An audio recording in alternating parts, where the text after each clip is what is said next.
Tomato plants are starting to get a little unruly.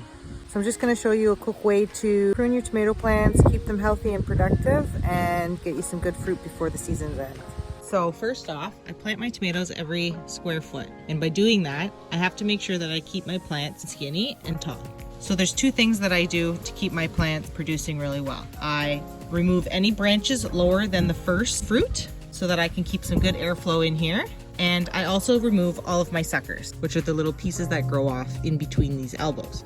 Here's a sucker right here that's growing in this elbow. By removing these suckers, I'm making sure that the main stem of the plant is the strongest, and that's gonna give me all of my fruit. So see, I have fruit here, there's fruit here, here, and now I'm starting to get more fruit here. And see, there's a sucker here with more fruit. So I'm going to pull this sucker off. That way, all the energy for my plant stays within the central stalk.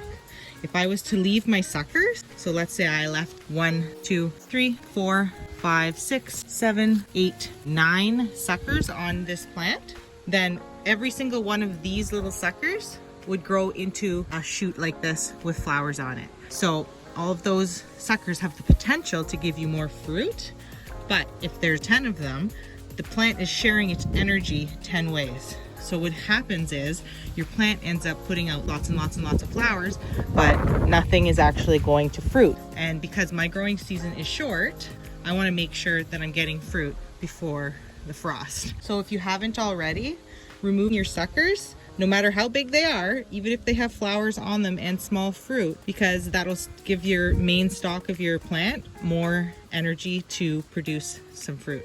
Now, if your suckers are removed and your plants are tall like mine, there's another two things you can do. First thing is stake this higher. I plant mine strategically with my pole beans so that I can just flip it right to the pole bean teepee. But you can easily put some stakes in here to support the main stem. Now, if you can't get into your plants, there is an option to top your tomato plant, which literally means just to hack it right off at the next fruit.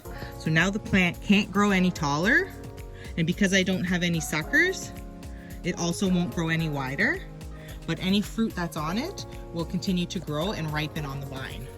So if you already have enough fruit on your plant, then you can go ahead and top your plant. I normally don't do this for another 2 to 3 weeks, just because I can get a good couple more weeks of growth before my season is coming to an end.